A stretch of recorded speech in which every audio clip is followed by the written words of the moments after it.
لا إله إلا الله وحده ونشهد أن سيدنا ومولانا محمدا عبده ورسوله. أما بعد فإن خير الحديث كتاب الله وخير الهدي هدي محمد صلى الله عليه وسلم وشر الأمور محدثاتها وكل محدثة بدعة وكل بدعة ضلالة وكل ضلالة في النار. اللهم صل على محمد وعلى آل محمد كما صليت على إبراهيم وعلى آل إبراهيم إنك حميد مجيد. اللهم بارك على محمد وعلى آل محمد كما باركت على إبراهيم وعلى آل إبراهيم إنك حميد مجيد. أعوذ بالله السميع العليم من الشيطان الرجيم من حمزه ونفخه ونفثه. بسم الله الرحمن الرحيم. وترى كثيرا منهم يسارعون في الإثم والعدوان وأكلهم السحت لبئس ما كانوا يعملون. ہر قسم کی تحمید و ستائش، کبریائی، بڑائی، وحدانیت اللہ رب العزت کے لیے، اور اللہ تعالیٰ کی حمد و ثنا کے بعد بے شمار لا تعداد انگن درود السلام امام الانبیاء امام الحرمین سید الثقلین جد الحسن والحسین جناب محمد رسول اللہ صلی اللہ علیہ وسلم کی ذات اقدس و ذات طیبہ پر. حضرات، ان دنوں دنیا میں فلسطین اور اسرائیل کا فلسطین کے اوپر جو ظلم ہے، اس کے حوالے سے بڑی خبروں میں سے یہ خبر ہے. لیکن اہل یہود کا اسلام کے ساتھ اور مسلمانوں کے ساتھ یہ والا طرز عمل نیا نہیں ہے. جب سے اسلام وجود میں آیا ہے، اہل یہود نے اپنے حسد، بغض اور طرح طرح کی دشمنی کا اظہار کیا ہے. اسی لیے رسول کریم صلی اللہ علیہ وسلم کے زمانہ میں صلح حدیبیہ کے بعد سب سے پہلے جس قوم کے خلاف مسلمانوں نے خود پہل کی جنگ کی، وہ خیبر کے اہل یہود ہی تھے. اس کی وجہ بھی یہ تھی کہ یہ لوگ اس قدر شرارتی ذہن رکھتے تھے کہ اس سے پہلے ایک جنگ ہو چکی تھی جس کو ایک غزوہ خندق بھی، غزوہ احزاب بھی کہا جاتا ہے. وہ جنگ جس میں مختلف لشکروں کو، جماعتوں کو جمع کیا گیا، کفار کی مسلمانوں کے مقابلے میں. یہ ساری سازش کرنے والا جو گروہ تھا، یہ خیبر کے یہودی ہی تھے، جنہوں نے خود جا کے مکہ میں جا کے لوگوں کو دعوت دی کہ ابھی آؤ، آپ ان مدینے والوں کے خلاف لڑو. اور مدینہ کے جو قریب اور جو گروہ تھے، ان کو بھی اکٹھا کیا. مسلمانوں کے خلاف اس جنگ کے اندر بہت زیادہ کافروں کے گروہ جمع ہو گئے تھے. اسی مناسبت سے اس جنگ کو غزوہ احزاب کہا جاتا ہے. مسلمانوں کو اس بات کا، اللہ کے رسول علیہ السلام کو بھی اس بات کا اچھی طرح پتہ تھا کہ جب تک یہ لوگ پاور میں رہیں گے اور جیسے ان کو موقع ملے گا، یہ لوگ اسلام کے خلاف اپنی دشمنی، اپنی عداوت، اپنے بغض کا لازمی اظہار کریں گے. اور جب موقع ملے گا قتل و غارت کا، اس سے پیچھے بھی نہیں رہیں گے. اور ابھی آپ اس بات کو سمجھیں کہ ان کی اصل عداوت ہے کیا. یہ مسلمانوں سے اس قدر نفرت کیوں کرتے ہیں؟ ایک تو ایک تاریخی پس منظر بھی ہے کہ اہل یہود جو خیبر میں آباد تھے مسلمانوں کو بار بار تنگ کر رہے تھے، جب مسلمانوں نے ان کے خلاف جنگ کی اور اس کے بعد ان کو اس علاقے سے نکال دیا، مسلمانوں کی جب تک حکومت پاور میں رہی یہ لوگ زمین کے اندر در بدر پھرتے رہے، ان کو کوئی عزت کے ساتھ رہنے کی جگہ نہیں ملی۔ سیدنا عمر کے دور میں تو خاص طور پہ ان کی اسی شرارتی ذہن کی وجہ سے پورے عرب سے ان کو نکال دیا گیا۔ اپنے اسی بدلے کی خاطر، اسی نفرت اور بدلے کی آگ میں یہ ہمیشہ مسلمانوں کے خلاف جلتے رہتے ہیں اور جب ان کو موقع ملتا ہے اس کا اظہار کر دیتے ہیں۔ لیکن اب اس سے بھی پیچھے جائیے کہ یہ مسلمانوں کے خلاف جو پہلے سازشیں کر رہے تھے اس کی وجہ کیا تھی؟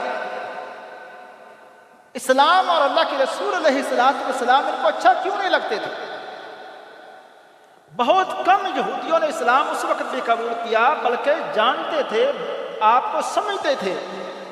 کہ اللہ کے پیغمبر ہیں، اللہ کی طرف سے ان پر کتاب نازل ہوئی ہے اور سچے پیغمبر ہیں، اور اپنی نجی محفلوں کے اندر اس بات کا اظہار بھی کرتے تھے، لیکن پھر نہیں مانتے تھے۔ وہ حسد کیا تھا؟ وہ حسد ایک خاندانی تھا۔ ایک خاندانی مسئلہ یہ تھا کہ سیدنا ابراہیم علیہ السلام کے دو بیٹے، اسماعیل علیہ السلام اور اسحاق علیہ السلام۔ اسحاق کے آگے بیٹے یعقوب، یعقوب ہی کا لقب ہے، دوسرا ایک نام ہے اسرائیل، وہ عبرانی زبان کا ایک لفظ ہے۔ اسرائیل کی ہی آگے اولاد، اس کو بنی اسرائیل کہا جاتا ہے، جو قرآن میں اکثر یہ لفظ استعمال ہوا ہے۔ اس کے بعد یوسف، پھر آگے پیغمبروں کا سلسلہ جاری ہوا۔ لاکھوں، 1 لاکھ سے زائد انبیاء اس سلسلے میں آئے ہیں، بہت زیادہ تعداد، یعنی اس خاندان کو، اس سلسلے کو انبیاء کا خاندان لڑی کہا جاتا ہے۔ لیکن ان کا یہ خیال تھا کہ ہم نبوت کا سلسلہ ہے، ہمارا خاندان، ہماری جو یہ چین ہے، سلسلہ ہے، کڑیاں ہیں، یہ کڑی نبیوں کی ہے، ہمارے اس لڑی میں بہت زیادہ نبی آئے ہیں۔ آخری پیغمبر وہ بھی کیونکہ ہم نبیوں کا خاندان ہیں، ہمارے بڑوں میں بہت زیادہ نبی آئے ہیں، آخری پیغمبر بھی پھر ہمارے خاندان میں ہوگا، ہمارے اس لڑی میں سے ہوگا۔ لیکن آخری پیغمبر اس لڑی سے نہیں آئے، وہ سیدنا اسماعیل علیہ السلام والی لڑی سے۔ اب سیدنا اسماعیل کے بعد ان کی اولاد میں کوئی بھی نبی نہیں ہے، صرف آخری پیغمبر جو ہیں وہ نبی ہیں، باقی اس محمد صلی اللہ علیہ وسلم کے بعد اوپر اسماعیل تک کوئی بھی نبی نہیں ہے۔ اب یہ تھا وہ اصل حسد، وہ بغض کہ ہمارے بڑوں میں، ہمارے خاندان میں وہ آخری نبی کیوں نہیں آئے۔ اس سے انہوں نے اپنی نفرت کا، اپنے حسد اور بغض کا آغاز کیا۔ مسلمانوں کے خلاف جب بھی پھر ان کو موقع ملا، انہوں نے مسلمانوں کے خلاف سازشیں کی ہیں۔ کبھی یہ آپ قرآن میں پڑھتے ہیں، نبی علیہ السلام کے پاس مکے والے سوالات کرنے آتے ہیں، اے پیغمبر ذرا آپ بتائیے وہ ذوالقرنین کا واقعہ کیا ہے، اے پیغمبر آپ بتائیے وہ صحابہ کہف کا قصہ کیا ہے،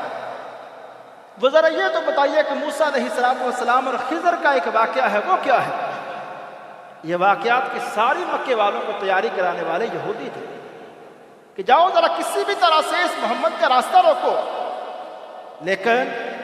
جب انہوں نے دیکھا کہ یہ راستہ رک نہیں رہا،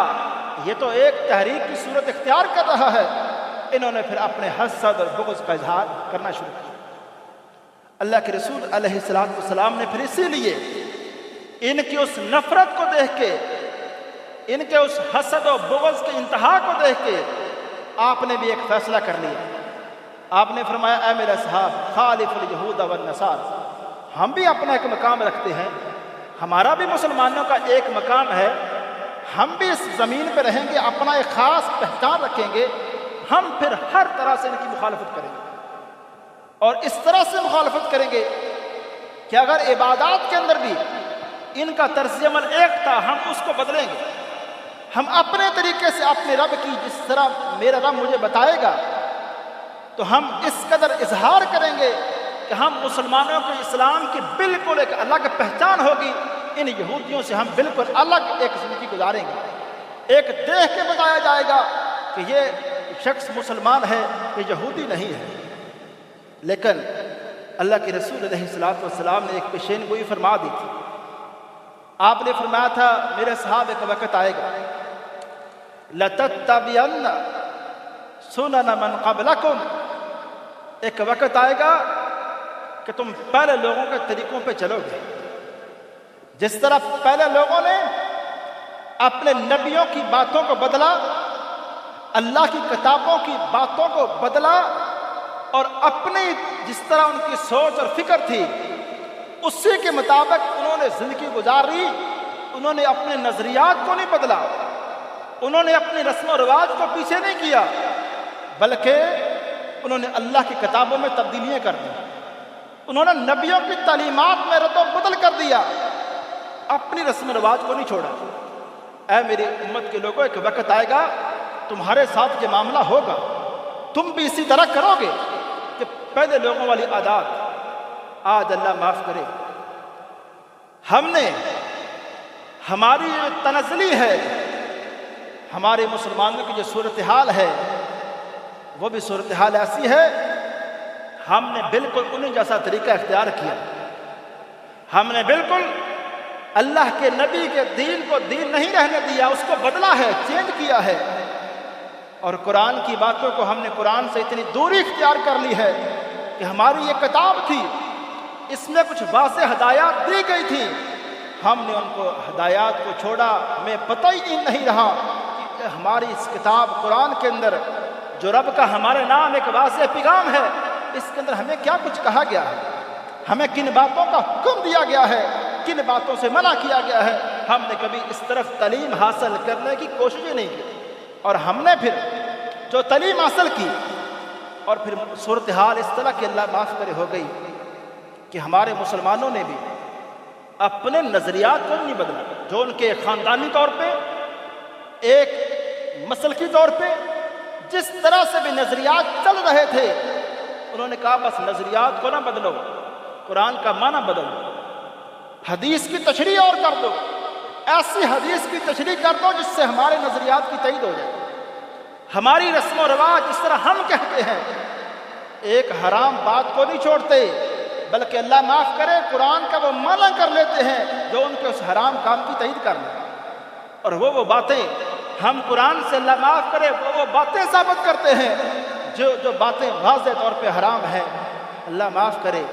اللہ کے رسول علیہ الصلوۃ والسلام نے ایک مثال دے کے اپنی امت کو سمجھایا، آپ نے فرمایا لوگوں، یہودیوں پر اللہ تعالیٰ نے خنزیر کو حرام کیا تھا، لیکن ان لوگوں نے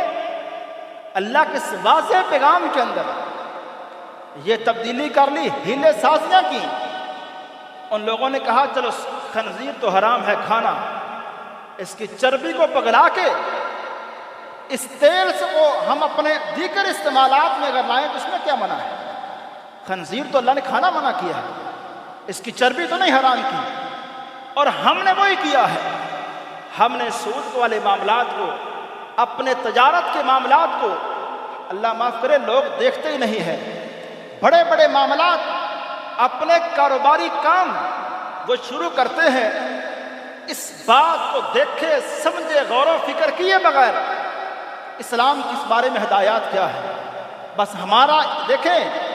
ایک مغرب کا پیسہ کمانے کا طریقہ ہے،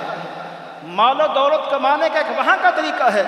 ان کا طریقہ ہے بس صرف پیسہ کماؤ، صرف مال کماؤ، وہ جس رستے سے آ جائے بس کماؤ، لیکن ایک طریقہ ہے اسلام کا،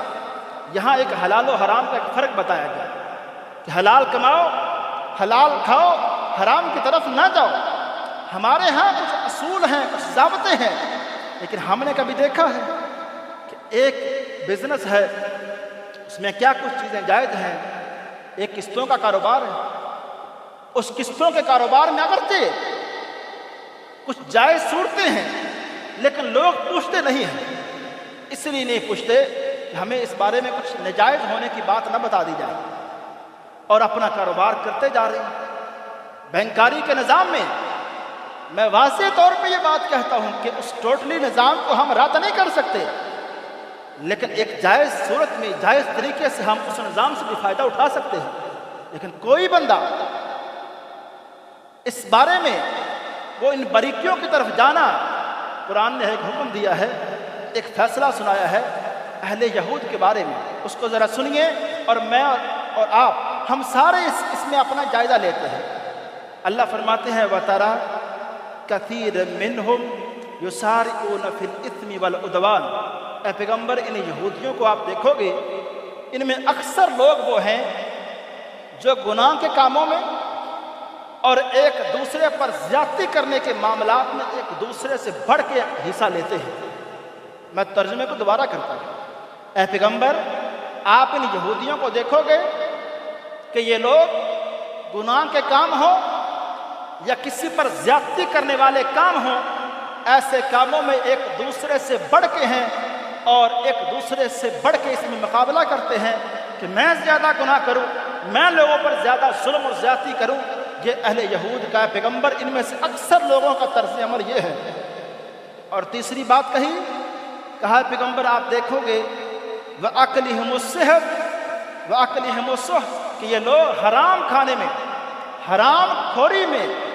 یہ لوگ ایک دوسرے سے بڑھ کے ہوں گے۔ اب ان تینوں باتوں کو میں بڑے افسوس کے ساتھ میں یہاں یہودیوں کا ترجمہ، یہ یہود کا لفظ ختم کرتا ہوں، اور اس لفظ کو اگر ہم یہاں مسلمان کر دیں کہ ہم مسلمانوں میں اکثر لوگ ایسے نہیں ہیں جو ظلم و زیادتی کا جب موقع ملتا ہے وہ باز نہیں آتے، اور اللہ معاف کرے وہ ظلم و زیادتی بھی اپنے مسلمان بھائیوں پہ، اور اس سے آگے بڑھ کے کہتا ہوں اپنے قریبی رشتہ داروں پہ، اور اس سے بھی آگے بڑھ کے بھائی اپنی بہنوں کے اوپر، باپ بیٹیوں کے اوپر جائیداد تقسیم کرنے میں یہ ظلم و زیادتی نہیں تو کیا ہے؟ اور اس طرح گناہ کے کام۔ آج سیدنا انس رضی اللہ تعالیٰ عنہ نے ایک بات کہی تھی، کہا تھا لوگوں جھوٹ کے معاملات میں ہم نے اللہ کے رسول علیہ السلام کے دور میں جھوٹ سے ہم اتنا دور تھے، ہم لوگوں کو پتہ بھی نہیں تھا جھوٹ ہوتا کیا ہے، لیکن آج میں دیکھتا ہوں کہ لوگوں میں وہ کام عام ہوتے جا رہے ہیں جن کے حوالے سے ہمارے دور میں لوگ ڈرتے تھے، ان کو پہاڑوں جیسا گناہ سمجھتے تھے، لیکن آج میں دیکھ رہا ہوں کہ ان گناہوں کو لوگ گناہ ہی نہیں کہتے۔ اب یہاں میں رکتا ہوں، یہ انس نے کہا ہے، سیدنا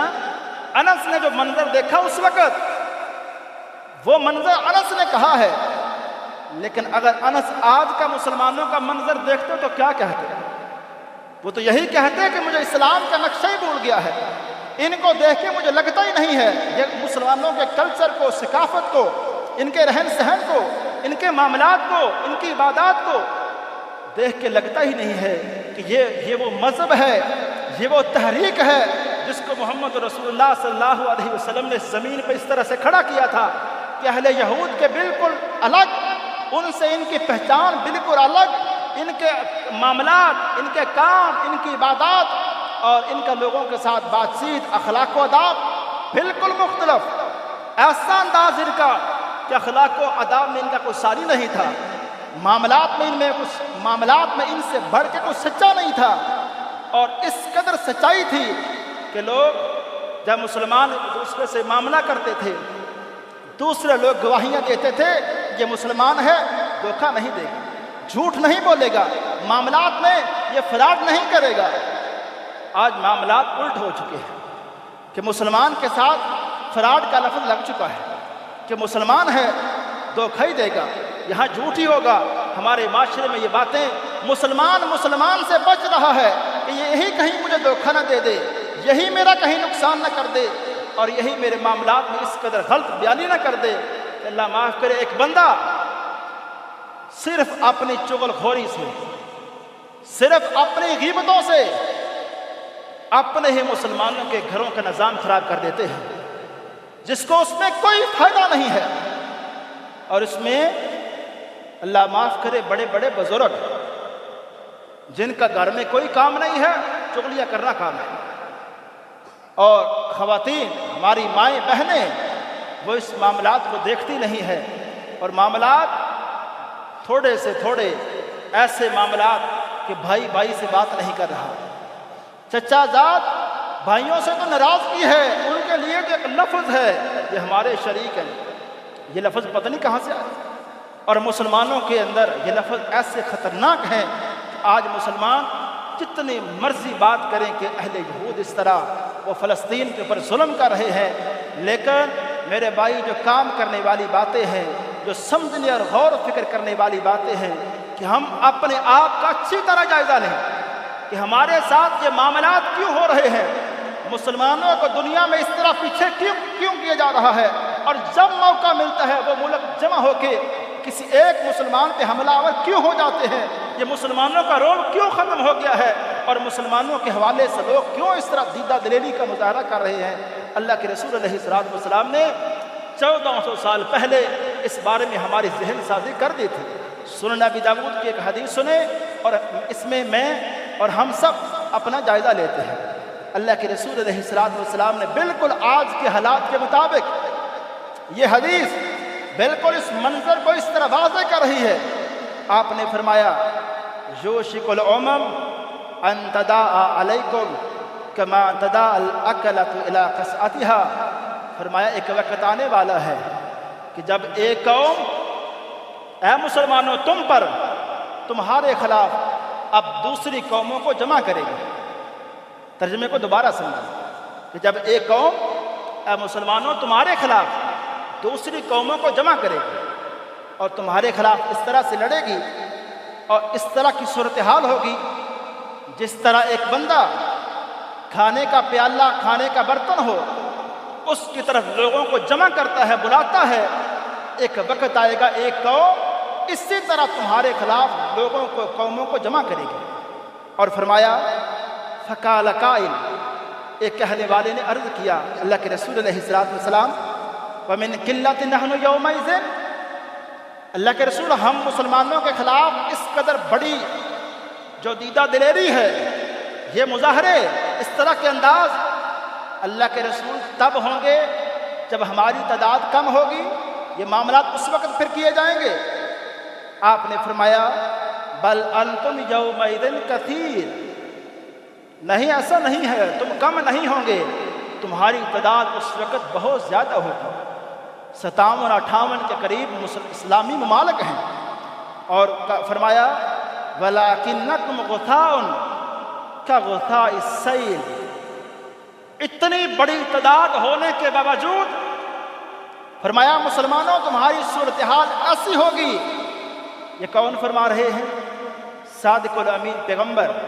صلی اللہ علیہ وسلم، جن کی بات کے سچا ہونے میں کسی قسم کا کوئی شک نہیں ہے۔ آپ نے فرمایا کیا مسلمانوں اس وقت تمہاری کثرت تعداد ہونے کی وجہ سے یا بہت زیادہ تعداد ہونے کے باوجود بھی تمہاری صورتحال ایسی ہوگی جس طرح پانی کے اوپر جھاگ ہوتی ہے جس کی کوئی حیثیت نہیں ہے، جس کو جو مرضی اس کو ہاتھ مار کے اس طرف کر دے اس طرف کر دے، کوئی حیثیت نہیں ہے۔ پانی ہے اس کو روکنا ہر بندے کا کام نہیں ہے، جھاگ کو جس طرح مرضی کو اس طرف کر دے۔ فرمایا تمہاری کوئی اس طرف پاور نہیں ہوگی، تعداد بہت زیادہ ہوگی۔ صحابہ کرام نے پریشانی کا مظاہرہ کیا، اللہ کے رسول تعداد بھی زیادہ، ہمارے خلاف دشمن اس قدر جمع ہوگا، ایسا مسلمانوں کی زیادہ تعداد ہونے کے باوجود کیسے کیا جا سکتا ہے؟ صحابہ کرام نے جب یہ باتیں کی تو اللہ کے رسول علیہ السلام نے فرمایا اے میرے صحاب، حقیقت میں بات یہ ہے وَلَيَنزَعَنَّ اللَّهُ مِن صَدُورِ عَدُوِّكُمْ الْمَهَابَةَ، اے میرے فرمایا مسلمانوں وقت آئے گا دشمن کے سینوں سے اللہ تعالیٰ تمہارا رعب تمہارا ڈر ہر طرح سے ختم کر دے گا، دشمن تمہارے مقابلے میں دلیر ہو جائے گا، جب چاہے گا حملہ کر دے گا، اس کو کوئی کسی کی دھمکی ہم مذمت کرتے ہیں، ہم اس کو کسی کی مذمت کا ڈر نہیں ہوگا، اس کو پتہ کہ صرف مذمت کی حد تک باتیں ہیں، اور پھر وہ کہیں گے وَلَا يَقْذِفَنَّ اللَّهُ فِي قُلُوبِكُمُ الْوَهْنَ، آپ نے فرمایا ایک تو ایسا ہوگا تمہارے بارے میں دشمن کے سینے سے رعب ختم ہو جائے گا، اور فرمایا تمہارے دلوں میں اس وقت وہن کی بیماری پھیل جائے گی، وہن کی بیماری پھیل جائے گی۔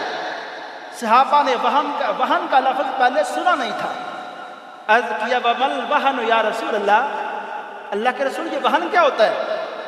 آپ نے فرمایا یہ بیماری، اس کی تعریف یہ ہے حب الدنیا و کراہیت الموت، کہ مسلمان اس وقت دنیا کی محبت میں پڑ جائیں گے، موت سے ڈریں گے، موت سے بھاگیں گے۔ اس وقت صورتحال مسلمانوں کی ایسی ہوگی میرے بھائی، دنیا کی محبت یہ ایک ایسا فتنہ ہے کہ جو انسان کو آخرت سے غافل تو کرتا ہی ہے، لیکن ہر طرح سے اسلامی جو غیرت ہے، اسلامی جو حمیت ہے، وہ مسلمانوں کے سینوں سے بھی یہ فتنہ نکال دیتا ہے۔ ہرگز اس بات کا مطلب نہیں ہے کہ مسلمانوں کو دنیا کمانے کا، مال کمانے کا بھی حکم دیا گیا ہے، لیکن اصل بات سمجھیں، اسلام میں مال کمانے کو اور اس کے اندر کوئی لیمٹس مقرر نہیں کی گئی ہے کہ یہ اتنا مال کما سکتے ہو، اس سے زائد نہیں کما سکتے۔ اسلام نے کہا جتنا مرضی مال کماؤ، اس لیے تو زکوٰۃ کا ایک فریضہ بھی ہے۔ مال کمانا منع نہیں ہے، مال کمائیے، لیکن اس کو مقصد زندگی نہ بنائیے۔ یہ نہ سمجھیں کہ بس مال کمانا میری زندگی کا مقصد ہے۔ آپ کا مقصد آخرت کی فکر ہو، وہاں اس امتحان کے لیے، اس دن اللہ کے سامنے کھڑے ہونے کے لیے وہ تیاری کیا ہے وہ بھی ہو، لیکن اس کے لیے آپ دنیا کمائیں، دنیا کے اندر پڑھیں، لیکن اس کی محبت اپنے سینے میں اس قدر مضبوط نہ کریں کہ یہ محبت آپ کو عبادات سے دور کر دے، آپ کو سچ بولنے سے غافل کر دے، آپ کو معاملات میں کیا حق حلال و حرام کی تمیز ہے اس کا فرق بلا دے۔ اس طرح کی محبت دنیا کے ساتھ آپ مت کیجیے۔ اور اسی طرح سے اللہ کے رسول علیہ السلام نے اپنے اصحاب سے یہ بھی فرمایا، آپ نے فرمایا ایک وقت آئے گا کہ علم اٹھ جائے گا۔ صحابہ اکرام نے عرض کیا اللہ کے رسول کیسے علم اٹھ جائے گا؟ ہم نحن نقرأ القرآن، اللہ کے رسول ہم قرآن پڑھیں گے اور ہم اپنے بچوں کو قرآن پڑھائیں گے، ہمارے بچے اگلی نسل کو قرآن پڑھائیں گے۔ اللہ کے رسول اس طرح یہ سلسلہ قیامت تک قرآن پڑھنے کا، پڑھانے کا، یاد کرنے کا چلتا رہے گا۔ اللہ کے رسول علم کیسے چلا جائے گا؟ ایک صحابی نے جب یہ سوال کیا، ان کا نام زیاد تھا، آپ نے فرمایا زیاد میں تجھے مدینے کا بڑا سمجھدار بندہ سمجھتا تھا، لیکن تو سمجھدار نہ نکلا۔ اے زیاد، کیا جو یہود ہیں، کیا عیسائی ہیں، کیا یہ لوگ تورات و انجیل پڑھتے نہیں رہے؟ پڑھتے رہے، لیکن ان کی باتوں پہ جو اللہ کی طرف سے جو پیغامات تھے ان پر عمل کرنا انہوں نے چھوڑ دیا تھا، تبھی تو نیا دین آیا۔ میں آپ کی طرف آیا۔ اے لوگو، فرمایا اے میری امت کے لوگوں، علم کا اٹھ جانا یہ ہے کہ قرآن موجود رہے گا، قرآن موجود رہے گا، حدیثیں موجود رہیں گی، لیکن ان پر عمل کرنا معاشرے میں ختم ہو جائے گا۔ یہی علم کا اٹھ جانا ہے۔ وما علیہ الا البلاغ۔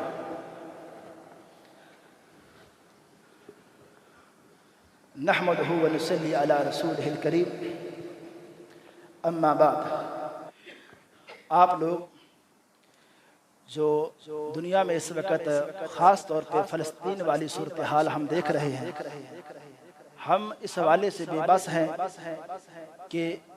ایک تو ہمیں اپنے صورتحال کا بھی جائزہ لینا ہے کہ ہم اپنے آپ کی کچھ تربیت کریں، اپنے ایمان کو اس حوالے سے تیار کریں۔ ایک بات تو یہ ہے جو خطبہ جمعہ میں کر دی، ابھی فی الوقت ان مسلمان بھائیوں کے لیے جہاں ہم مالی معاونت جو ہمارے بعض ادارے یہ کر رہے ہیں، ایک طریقہ تو وہ بھی ہے ان کے ساتھ اپنی ہمدردی کا، اپنے تعاون کے اظہار کا، اور دوسرا ایک بڑا طریقہ جب مسلمانوں پہ ظلم ہو، اللہ کے رسول علیہ السلام کا طریقہ تھا کہ آپ اللہ کے سامنے ہاتھ بھی پھیلاتے تھے، آپ یہ عرض کرتے تھے یا اللہ تو اکیلا ہے، تو اکیلا بھی ان سارے لشکروں کو شکست دے سکتا ہے، تو اللہ تو مسلمانوں کی مدد کر۔ تو ہم آج جمعے کی نماز میں